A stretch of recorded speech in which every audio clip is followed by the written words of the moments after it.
বেশি এদিক ওদিক কথা না বলে মূল ঘটনা যেটা, মূল ঘটনায় আসার আগে একটা সামারি আমরা দিয়ে রাখছি, একটা সামারি আমি দিয়ে নেব। সেটা হচ্ছে খুব রিসেন্টলি ঘটে যাওয়া একটা সামিট, সেটা হচ্ছে এসসিও সামিট 2025, 31 ডিসেম্বর 31 অগস্ট থেকে 1 সেপ্টেম্বর পর্যন্ত এই সামিট চলেছিল কোথায়? চায়নার তিয়ানজিনে। চায়না অর্গানাইজার ছিল চায়না, মানে হোস্ট কান্ট্রি ছিল চায়না। অ্যাকচুয়ালি এসসিওটা কি এটা একটু জেনে নিই, কারণ আমাদের কারেন্ট অ্যাফেয়ার্সের পয়েন্ট অফ ভিউ থেকে বা স্ট্র্যাটেজিকের পয়েন্ট অফ ভিউ থেকে এসসিওটা কি, এসসিও সামিট কি নিয়ে হয়, কোন কোন দেশ অংশগ্রহণ করে, সেটা কোয়েশ্চেনে আসতে পারে। তারপর আমি মূল ভিত্তিতে যাব যে আজকের ঘটনাটা কি এবং কেন আমি এই ভিডিওটা তৈরি করছি। এসসিওর ফুল ফর্ম হচ্ছে সাংহাই কোঅপারেশন অর্গানাইজেশন। তো প্রত্যেক বছরের মতো এবছরও 2025 এবারও সামিটটা হয়েছে চায়নাতে। চায়না এই নিয়ে 5বার এই সামিটটা অর্গানাইজ করছে। তো প্রথম 1996-এ 5SCO বলে একটা সংস্থা আমাদের এই পশ্চিম এশিয়া, মানে সেন্ট্রাল এশিয়া এবং সেন্ট্রাল এশিয়ার এইদিকে নর্দার্ন এশিয়া, এখানে একটা অর্গানাইজেশন হওয়ার কথা ওঠে। না, অর্গানাইজেশনটার কাজ কি হবে? অর্গানাইজেশনটার কাজ হবে যে আমাদের এই সেন্ট্রাল এশিয়া এবং নর্দার্ন বলো বা ইস্টার্ন এশিয়ার বলো, এই জায়গাটাতে পিস এবং কান্ট্রির কোঅপারেশন যাতে ঠিকঠাক থাকে তাই নিয়ে একটা কোঅপারেশন। তো সেই 5 সাংহাই কোঅপারেশনে, মানে 5SCOতে প্রথম 5টা দেশ অংশগ্রহণ করে। সেই 5টা দেশের মধ্যে প্রথম ছিল চায়না আর রাশিয়া। অ্যাকচুয়ালি চায়না আর রাশিয়ার মাথা মস্তিষ্ক প্রসূতই এসসিও অর্গানাইজেশন। তো চায়না রাশিয়ার সঙ্গে, মানে সোভিয়েত ইউনিয়নের যখন এক ছিল তখনকার যে কটা কান্ট্রি পরবর্তীকালে রাশিয়া থেকে আলাদা হয়ে যায়, সেই কয়েকটা কান্ট্রি, যেমন তাজাকিস্তান ছিল, কিরগিজস্তান ছিল আর কাজাকিস্তান ছিল। এই 5টা কান্ট্রি মিলে প্রথমে 1996-এ একটা কোঅপারেশন গড়ে তোলা হয়, কিন্তু সেটা তখনও পর্যন্ত এস্টাবলিশমেন্ট মোডে ছিল। কিন্তু 2001 সালে এসসি অর্গানাইজেশন রূপে সেটা আত্মপ্রকাশ করে। তো এই এসসিও যখন আত্মপ্রকাশ করে তখন আরেকটা কান্ট্রি, 6 নম্বর কান্ট্রি, সেটা হচ্ছে উজবেকিস্তান, সেই বছর সেই এসসিওতে যোগদান করে। তাহলে মোট কটা হলো? মোট হলো 6টা মূল দেশ, 6টা মূল কান্ট্রি হলো। তারপর 2017 সালে ইন্ডিয়া এবং পাকিস্তান, 2023 সালে ইরান এবং 2024 সালে বেলারুস। এই নিয়ে মোট হলো 10টা কান্ট্রি। এই 10টা কান্ট্রি হচ্ছে ফুল মেম্বার অফ এসসিও। এটা গেল। আর বাদবাকি যে কান্ট্রিগুলো আছে তার মধ্যে 2টো কান্ট্রি, আফগানিস্তান আর মঙ্গোলিয়া, হচ্ছে অবজারভার কান্ট্রি হিসেবে রাখা হয়েছিল। এবং বাদবাকি 14টা কান্ট্রি, এই নিয়ে হলো 12 আর 14, 10, 2, 12 আর 14, 26টা কান্ট্রি। এই নিয়ে মানে বাকি যে 14টা কান্ট্রি তারা পার্টনার কান্ট্রি হিসেবে থাকলো এসসিওর গ্রুপে। এই নিয়ে মোটামুটি এসসিও সামিট প্রত্যেক বছর চলে আসছে, বিভিন্ন জায়গায় হয়। নিউ দিল্লিতে, আমাদের ইন্ডিয়াতে হয়েছে।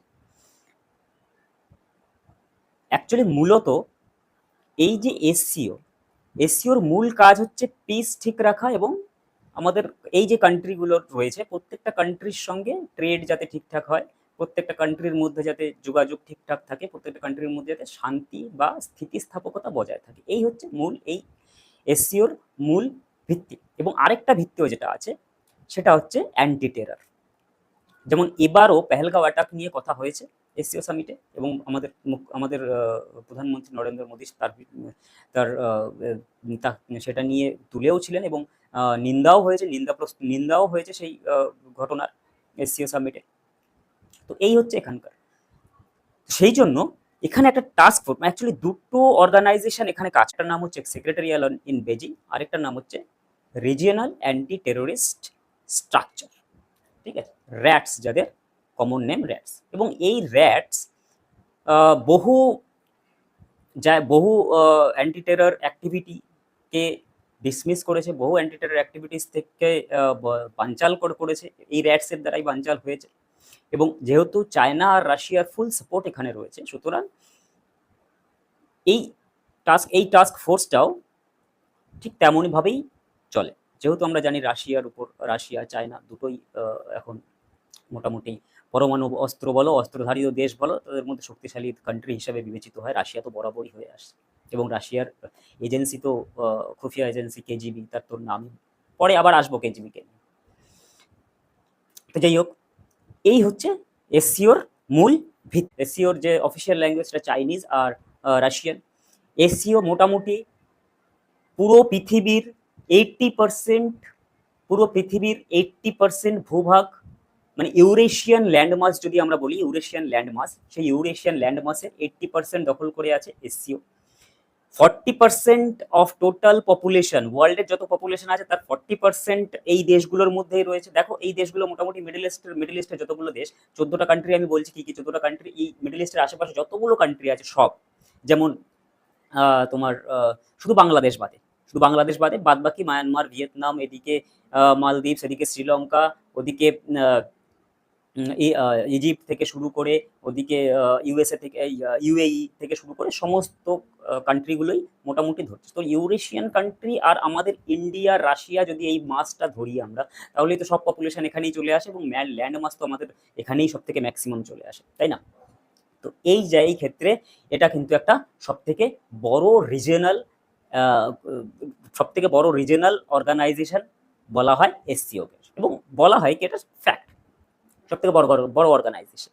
পৃথিবীর মোটামুটি গ্লোবাল জিডিপি 25% হোল্ড করে আছে এই সব কান্ট্রিগুলো, টোটাল কান্ট্রিগুলো।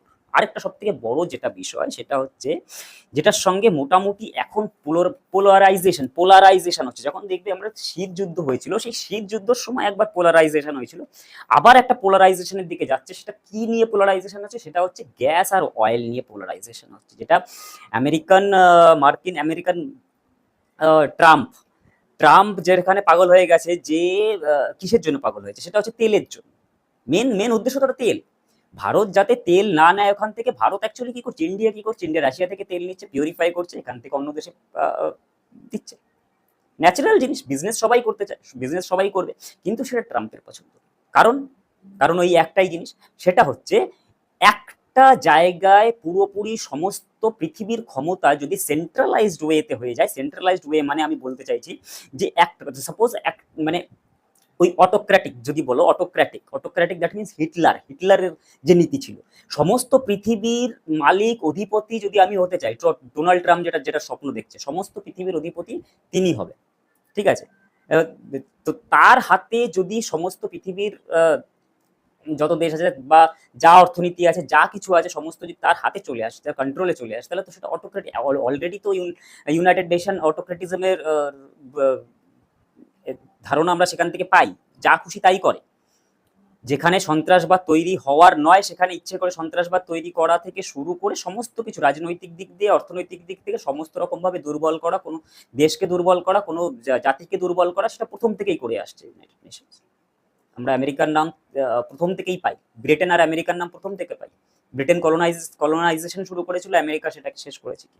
সাউথ আফ্রিকান কান্ট্রিগুলোর অবস্থা খারাপ করে দিয়েছে সোনার জন্য, সোনার লোভে আর কাঠের লোভে। তো এগুলো আমরা দেখতে পাচ্ছি। এবার এইখানে সমস্যাটা কি হচ্ছে? এখানে সমস্যাটা হচ্ছে ইন্ডিয়া, রাশিয়া আর চায়না মাঝে মাঝে একটু ইন্ডিয়ার সঙ্গে বিগড়ে যায় ঠিকই, কিন্তু চায়নাকে আমাদের স্ট্র্যাটেজিক্যালি, ইন্টারন্যাশনাল যদি অ্যাফেয়ার্সের দিক থেকে আমরা বলি, তাহলে চায়নাকে আমাদের কাছে আমাদের বন্ধু হিসেবে সবসময় ধরে রাখাটা খুবই প্রয়োজন।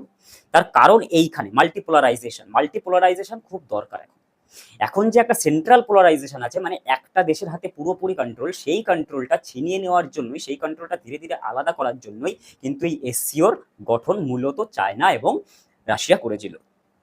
তাহলে যে মাল্টিপোলারাইজেশনের ধারণাটা, সেটা চায়না এবং রাশিয়ার মস্তিষ্ক 2025-এর মেন এসসিওর যে, সেখানে 2025-এও এসসিওর ওই একই প্রোপাগান্ডা, একই এজেন্ডা, একই সমস্ত কিছু, পিস এবং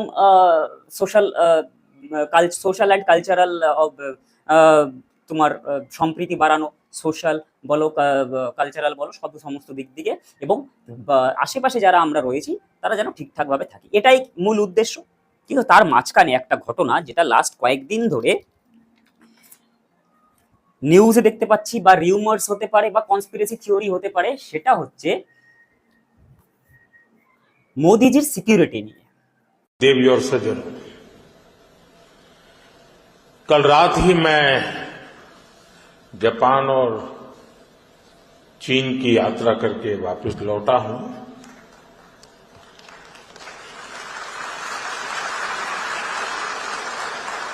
आप गया था इसकी ताली बजा रहे हो, आया हूं इसकी ताली बजा रहा हूं।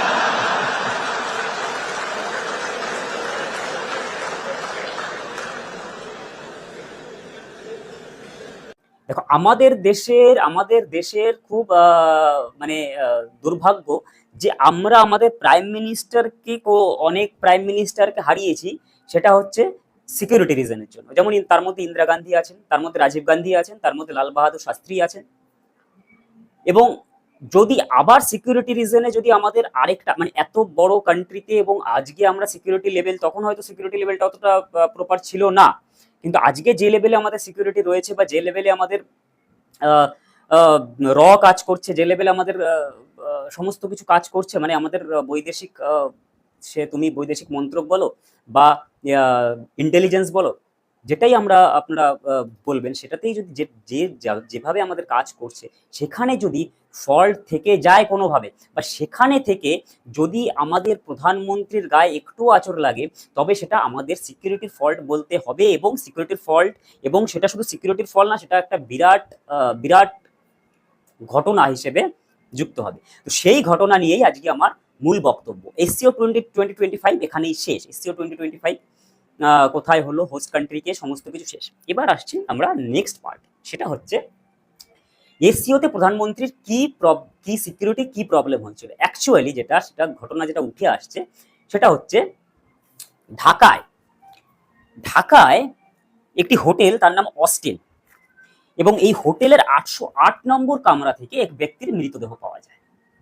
সেটা কবে? সেটা 31 অগস্ট। দেখো, যেদিন এসসিও শুরু হয় ঠিক সেই দিন 31 অগস্ট পাওয়া যায়। এবং সেই হোটেলের সেই ব্যক্তির মৃতদেহ আনতে চলে আসে সিআইএর এজেন্ট, এবং সিআইএর এজেন্ট সেখান থেকে সেই ব্যক্তির মৃতদেহ এবং তার সঙ্গে বহু জিনিসপত্র নিয়ে রাতারাতি সেখান থেকে চলে যায়। ঘটনাটা যতটা না অদ্ভুত, তার থেকে বেশি সন্দেহজনক। কেন আমি সন্দেহজনক বলছি? তার কারণ, এই ঘটনাটার পিছনে সেই ব্যক্তিটার আসল উদ্দেশ্যটা কি ছিল সেটা জানা গেল না, এবং যাতে জানা না যায় তার জন্য যিনি ঘটনাটাকে পুরোপুরি ধামাচাপা দেওয়া, এবং তার মধ্যে সবথেকে বড় এজেন্সি, পৃথিবীর সবথেকে বড় এজেন্সি সিআইএ, তার হস্তক্ষেপ। তাহলে সেই ব্যক্তিটা কে? অ্যাকচুয়ালি ব্যক্তিটার নাম হচ্ছে টেরেন্স জ্যাকসন, এবং তিনি সিআইএর এজেন্ট। এবার বুঝতে পারছো তো যে কেন সিআইএ রাতারাতি সে তার ঘরে এসে, সেই মানে হোটেলের ঘরে এসে রাতারাতি সেই বডিটাকে, without any postmortem, without any other news coverage, সেই ডেড বডিটাকে সেখান থেকে নিয়ে চলে যাচ্ছে। সিআইএর এজেন্ট। তাহলে সিআইএর এজেন্ট বাংলাদেশের একটি হোটেলে 31 অগস্ট কি করছে বসে? প্রশ্নটা স্বাভাবিক। প্রশ্নটা দুরকম ভাবে, একটা হচ্ছে কি করছে এবং কি উদ্দেশ্য ছিল তার, এবং দ্বিতীয় প্রশ্ন হচ্ছে তাকে কে মারল।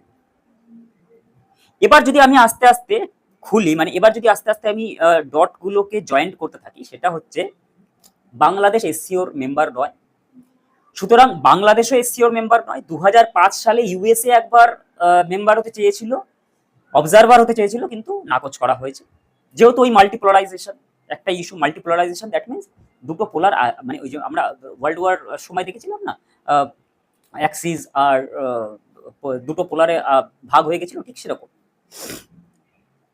তো সেই জায়গায় দাঁড়িয়ে ধ্রুবীকরণের মাধ্যমে যদি আমরা ওয়েস্টার্নটাকে যদি আমরা না নিতে চাই, আমাদের এদিকে যদি আমরা আলাদা একটা সংগঠন করতে চাই, তার ভিতরে ওয়েস্টার্ন কেন আসবে? এটাই মূল কথা। তো সিআইএ এই যে টেরেন্স জ্যাকসন, এর মূল উদ্দেশ্য কি এটাই ছিল যে মোদিকে হত্যা করা? এজেন্টদের ভাষায় কিছু এই ধরনের কাজকে বলা হয় নিউট্রালাইজ করা, ঠিক আছে? তো মানে মেরে ফেলা যাকে বলা হয় তাকে বলা নিউট্রালাইজ করা। তাকে কি নিউট্রালাইজ করার জন্য তাকে পাঠানো হয়েছিল? যদি নিউট্রালাইজ করার জন্য পাঠানো হয়ে থাকে তাহলে কোন গোয়েন্দা বিভাগ এর কাছে খবরটা গেছিল? এবং তোমরা লক্ষ্য করবে for the security reason only এসসিওতে মোদিজি নিজের গাড়িতে না বসে রাশিয়ান প্রেসিডেন্ট ভ্লাদিমির পুতিনের গাড়িতে বসে কিন্তু এসসিওর যে অডিটোরিয়ামে হয়েছিল সেখানে গেছিলেন এবং তিনি পুরোটাই ভ্লাদিমির পুতিনের সঙ্গেই ছিলেন এবং দুটো ফোর্স তাকে গার্ড করছিল, এক হচ্ছে আমাদের ইন্ডিয়ান ফোর্স, একটা হচ্ছে রাশিয়ান ফোর্স। তাহলে কি এটাই কি রাশিয়ান ভ্লাদিমির পুতিন কি এটাই আবার আরেকবার প্রমাণ করলো যে তিনি আমাদের প্রকৃত বন্ধু এবং তিনি কি খবরটা দিল যে এরকম ঘটনা ঘটতে চলেছে এবং একে নিউট্রালাইজ করার দরকার, এবং তখনই কি কেজিবি আর র মিলেই কি এই ঘটনাটাকে মানে যে মেরে ফেলার ঘটনা, মানে এই টেরেন্স জ্যাকসনকে যে মেরে ফেলার ঘটনাটা, সেই ঘটনাটা কি তারাই ঘটালো? অ্যাকচুয়ালি 29শে অগস্ট টেরেন্স জ্যাকসন হোটেলে চেক ইন করে এবং তার দুদিনের মাথায় 29, 30, 31শে অগস্ট সে সেখানে তার মৃতদেহ তার ডেড বডি পাওয়া যায়। তো কেজিবির কাছে কি অলরেডি আগের থেকে কোনো সূত্রপাত, আগের থেকে কোনো খবর ছিল অথবা রয়ের কাছে ছিল,